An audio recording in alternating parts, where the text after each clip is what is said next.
നമസ്കാരം. ബൽക്കീസ് യൂട്യൂബിലേക്ക് സ്വാഗതം.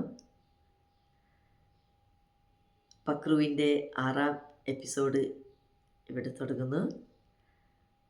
ഞാൻ ഇതിനു മുമ്പേ പറഞ്ഞ പോലെ പക്രു ഒന്നും തന്നെ സ്വന്തം ഇഷ്ടത്തിൽ ഒന്നും ചെയ്യൂല, ആരെങ്കിലും പറയുമ്പോൾ അവനക്ക് മനസ്സിലാകുക എന്ന് പറഞ്ഞ പോലെ ഈ പക്രു ഒരു റിസോർട്ടിൽ പണിയെടുക്കുന്നുണ്ടായി. അപ്പോൾ ഇവനിക്ക് എന്താണെന്ന് പറഞ്ഞാൽ ആ റിസോർട്ടിൽ, ഇത് കർണാടകയിലുള്ള റിസോർട്ടാണ്. അപ്പോൾ അവനിക്ക് പക്രുക്ക് നല്ല കന്നഡ അറിയാം, പിന്നെ നല്ല മലയാളം അറിയാം. വേറെ ഭാഷ വന്നാൽ അവനിക്ക് ഭയങ്കര ടെൻഷനാവും. ഹിന്ദിക്കാരെല്ലാം വന്ന പക്രു അത് മാനേജ് ആക്കാൻ പക്രുവിന് ഭയങ്കര ബുദ്ധിമുട്ടാണ്. അപ്പോൾ ഒരു ദിവസം ഈ റിസോർട്ടിലേക്ക് മലയാളി ഗസ്റ്റ് വന്നു.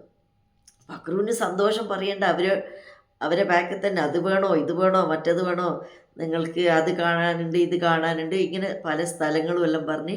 അപ്പോൾ അവർ ഈ പക്രുവിനോട് പറഞ്ഞു, ഞങ്ങൾക്ക് ഫുഡ് കഴിക്കാൻ വേണ്ടിയിട്ട് കുറച്ച് പ്ലേറ്റ്സും ഗ്ലാസും വേണോ എന്നാവശ്യപ്പെട്ടു. അപ്പോൾ ഈ കിച്ചണുള്ളത് ഗ്രൗണ്ട് ഫ്ലോറിലും ഇവർ റിസോർട്ട് റൂം എടുത്തിട്ടുണ്ടായത് ഫസ്റ്റ് ഫ്ലോറിലുമാണ്. അപ്പോൾ പക്രു റിസോർട്ടിൽ വന്ന് കിച്ചണിൽ വന്ന് കിച്ചണിൽ നിന്ന് ഒരു 3 പ്ലേറ്റും 3-4 ഗ്ലാസും എല്ലാം എടുത്ത് പക്രു സ്റ്റെയർ കയറി. അപ്പോൾ ഈ സ്റ്റെയർ കേസ് റൂമിൽ എൻ്റർ ആണെങ്കിൽ മെയിൻ ഡോറ് ഓപ്പൺ ചെയ്യണം. അങ്ങനെ പക്രു ആ മെയിൻ എൻട്രൻസിൻ്റെ ഡോറിൻ്റെ അടുത്ത് ഈ പ്ലേറ്റ്സ് എല്ലാം വെച്ച് മെയിൻ ഡോറ് തുറന്ന് ഈ എടുത്തിട്ട് പോകുമ്പോൾ ഒരു പ്ലേറ്റ് പക്രു അവിടെ തന്നെ മറന്നിട്ട് വെച്ചിട്ട് ബാക്കിയെല്ലാം എടുത്തിട്ട് പോയി.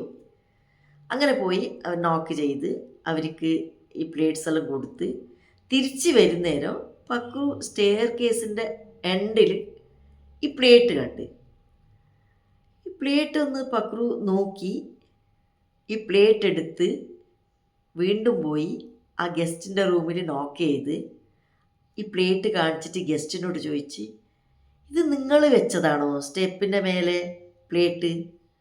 അപ്പോൾ അവർ പറഞ്ഞു, ഇല്ല, എനിക്കറിയില്ല, ഞങ്ങൾ പ്ലേറ്റ് കൊണ്ടുവന്നതാണെങ്കിൽ നിങ്ങളടുത്ത് ചോദിക്കുമോ എന്ന് ചോദിച്ചു. അപ്പോൾ ഈ പക്രു ഈ പ്ലേറ്റും എടുത്ത്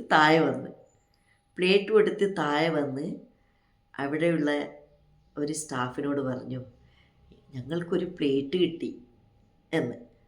അപ്പോൾ ഈ സ്റ്റാഫ് ഈ പ്ലേറ്റ് കണ്ടതും അവൻ പറഞ്ഞു, ഇത് ഞങ്ങളെ പ്ലേറ്റ് തന്നെയല്ലേ എന്ന് പറഞ്ഞു. അപ്പോഴാണ് പക്രു ചോദിക്കുന്നത്, ഞങ്ങളെ പ്ലേറ്റോ? ഞങ്ങളെ പ്ലേറ്റ് എങ്ങനെ മേലെ സ്റ്റെപ്പിൻ്റെ മേലെ വന്നു എന്ന്. അപ്പോഴാണ് അവൻ ചോദിക്കുന്നത്, നീ ഇപ്പം 3 പ്ലേറ്റ് എടുത്തിട്ട് പോയില്ലേ, സ്റ്റെപ്പിൻ്റെ മേലെ വെച്ചിട്ടല്ലേ നീ പ്ലേറ്റ് എടുത്തത്, അപ്പം നീ വിട്ടതായിരിക്കൂ. അപ്പോൾ അങ്ങനെ ആയിരിക്കും അല്ലേ, ഞാനത് ഓർത്തില്ല. അങ്ങനത്തതാ പക്രു ദിവസവും ഓരോ അബദ്ധങ്ങൾ ചെയ്യുക.